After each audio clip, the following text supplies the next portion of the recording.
نزاکت اور پیش نظر موجودہ حادثے اور واقعے دے پیش نظر قرآن و سنت دی روشنی دے اندر کچھ عرض کرن دا ارادہ ہے۔ دعا ہے رب لم یزل دی بارگاہ معلا و مجلا و اکبر و اطہر و اعظم کے اندر کہ او ذات احد و صمد محض اپنی رضا دی خاطر ایسے کلمات بولن دی توفیق عطا فرمائے جنہ دے ذریعے اللہ تعالی میری تواڈی دنیا آخرت دے اندر نجات فرما دے۔ آمین۔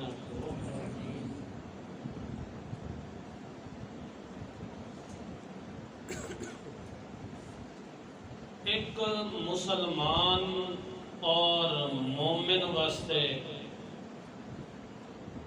اس عارضی زندگی دے اندر دنیاوی زندگی دے اندر ہمیشہ دو مراحل ضرور آندے ہیں۔ دو مرحلیاں دے وچوں وہ ضرور گزر کرتا ہے، چاہے وہ درجے دے لحاظ نال بلند و بالا ہی کیوں نہیں یا درجے دے لحاظ نال کم تر بھی کیوں نہیں، اس نو دو مراحل وچوں ضرور گزرنا پوندا ہے۔ اس دی زندگی دے اندر وہ دو مرحلے تے دو پہلو ضرور آندے ہیں۔ انہاں دو مرحلیاں دا نام ہے دکھ تے سکھ، یا دوسرے لفظہ دے اندر با الفاظ دیگر خوشی تے غمی، نعمت تے مصیبت۔ انہاں دو مرحلیاں دے وچوں چاہے کوئی چھوٹا ہے، بڑا ہے، عالم ہے، جاہل ہے، کوئی بھی ہے، انہاں دو مرحلیاں دے اندر ہمیشہ اس نو گزرنا پوندا ہے۔ ہمیشہ اس دی زندگی دے اندر نشیب و فراز دا اے مرحلہ ضرور آندا ہے۔ کدی تک اس نو سکھ مل جاتا ہے، یعنی نعمت مل جاتی ہے، خوشی مل جاتی ہے، کدی اس نو غم تے دکھ آ جاتا ہے۔ اے ضرور دو مرحلے ہمیشہ ہر انسان دوتے کے ضرور آندے ہیں۔ انہاں مرحلے دے اندر شریعت اسلامیہ، شریعت مقدسہ مطہرہ نے انہاں تو علاوہ بھی شریعت مقدسہ مطہرہ نے ہر پہلو دے اندر مسلمان دی، اہل اسلام دی ہر پہلو دے اندر رہنمائی فرمائی گئی۔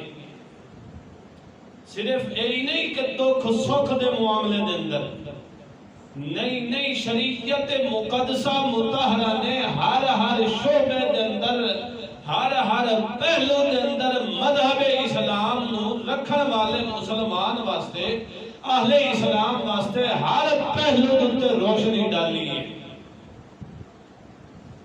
اگر اہل اسلام انہاں پہلوؤں تو نہ واقف ہوئے یا انہاں نو نہ سمجھے تو وہ اس دی اپنی غفلت ہے، مذہب اسلام دا قصور نہیں ہے۔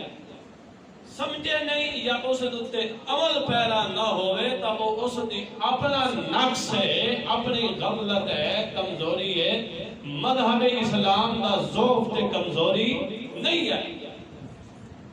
امام الانبیاء، خاتم الانبیاء، شافع امت، ساقی کوثر، خاتم نبوت صلی اللہ تعالی علیہ وسلم نے مذہب اسلام دا ایک پہلو انج مسلمانہ واسطے، اہل اسلام واسطے بلکہ جڑے اہل اسلام تو علاوہ اہل کفر و شرک انہاں واسطے بھی نبی پاک صلی اللہ علیہ وسلم نے ہدایات دیتی ہیں کہ تساں بھی اگر دائرہ اسلام دے اندر آ جاؤ اور تواڈے واسطے دائرہ اسلام دے اندر آون واسطے کیا چیزاں چاہیے.